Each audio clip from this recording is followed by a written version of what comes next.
कौन थे नीम करोली बाबा? तो आइए जानते हैं बाबा नीम करोली जी के संबंध में कुछ ऐसी बातें जो शायद ही आपको मालूम हो। नीम करोली या नीम करोली बाबा की गिनती 20वीं सदी के महान संतों में की जाती है। नीम करोली बाबा का वास्तविक नाम लक्ष्मी नारायण शर्मा था। उत्तर प्रदेश के अकबरपुर गांव में उनका जन्म 1900 के आसपास हुआ था और 11 वर्ष की आयु में ही बाबा का विवाह हो गया। कहा जाता है कि बाबा नीम करोली को 17 वर्ष की आयु में ही ईश्वर के बारे में बहुत विशेष ज्ञान हो गया था।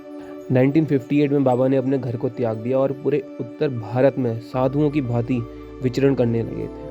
उसी दौरान लक्ष्मण दास, हांडी वाले बाबा और तिकोनिया वाले बाबा सहित वे कई नामों से जाने जाते थे। गुजरात के ववनिया मोरबी में तपस्या की तो वहाँ उन्हें तलैया बाबा के नाम से पुकारने लगे थे।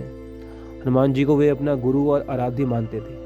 मान्यता है कि बाबा नीम करोली को हनुमान जी की उपासना से अनेक चमत्कारिक सिद्धियां प्राप्त थी। बाबा ने अपने जीवन में करीब 108 हनुमान मंदिर बनवाए। उत्तराखंड के नैनीताल के पास कैची धाम में बाबा नीम करोली पहली बार 1961 में आए और उन्होंने अपने पुराने मित्र पूर्णानंद जी के साथ यहाँ मिलकर आश्रम बनाने का विचार किया था और इसी के फलस्वरूप 1964 में इस आश्रम की स्थापना की गई थी। तो अब बात करते हैं कि बाबा का नाम नीम करोली पड़ा कैसे। तो घटना एक बार की है जब बाबा फर्स्ट क्लास कंपार्टमेंट में सफ़र कर रहे थे। तो जब टीटी आया तो बाबा के पास टिकट नहीं था।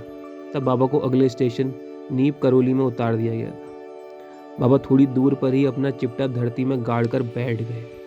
ऑफिशियल्स ने ट्रेन को चलाने का ऑर्डर दिया और गार्ड ने भी ट्रेन को हरी झंडी दिखाई, परंतु ट्रेन 1 इंच भी अपनी जगह से नहीं हिली। बहुत प्रयास करने के बाद भी जब ट्रेन नहीं चली तो लोकल मजिस्ट्रेट जो बाबा को जानता था उसने ऑफिशियल्स को बाबा से माफ़ी मांगने और उन्हें सम्मानपूर्वक अंदर ले जाने को कहा। ट्रेन में सवार अन्य लोगों ने भी इस बात का समर्थन किया। बाबा के ट्रेन में बैठते ही ट्रेन चल पड़ी। तभी से बाबा का नाम नीम करोली पड़ गया। ऐसे ही न जाने कितने सैकड़ों चमत्कार हैं नीम करोली वाले बाबा के। तो आइए बात करते हैं उनके कुछ चमत्कारों की। एक किस्सा यह है कि भंडारे के दौरान एक बार घी की कमी पड़ गई थी। तब बाबा के आदेश पर नीचे बह रही नदी से कनस्तर में जल भरकर लाया गया। प्रसाद के लिए जब इस्तेमाल किया गया तो जल ही घी में बदल चुका था। और एक और मान्यता यह भी है कि बाबा ने कड़ी धूप में अपने एक भक्त के लिए बादल की छतरी बनाकर उसे मंजिल तक पहुंचाया था। और बाबा ने अपने शरीर का त्याग 11 सितंबर 1973 को वृंदावन में किया था। नीम करोली बाबा जी की समाधि का स्थल नैनीताल के पास पंतनगर में है।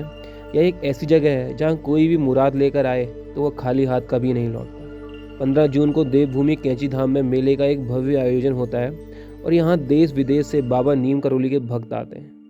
इस धाम में बाबा नीम करोली को भगवान का अवतार माना जाता है। इनफैक्ट देश विदेश से हजारों भक्त यहाँ हनुमान जी का आशीर्वाद लेने आते हैं।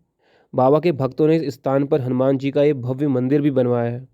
नीम करोली बाबा के भक्तों में एप्पल के मालिक स्टीव जॉब्स, फेसबुक के मालिक मार्क जुकरबर्ग और हॉलीवुड एक्ट्रेस जूलिया रॉबर्ट्स का नाम लिया जाता है। कहा जाता है कि इस धाम की यात्रा करके उनका जीवन बदल गया था। बाबा के भक्त और जाने माने लेखक रिचर्ड एल्बर्ट ने मिरेकल ऑफ लव नाम से बाबा पर लिखी पुस्तक में उनके चमत्कारों का वर्णन किया है और इसी में बुलेट प्रूफ कंबल के नाम से एक घटना का जिक्र भी है। बाबा हमेशा ही कंबल ओढ़ा करते थे और आज भी लोग जब भी उनके मंदिर में जाते हैं तो उन्हें कंबल ही भेंट करते हैं।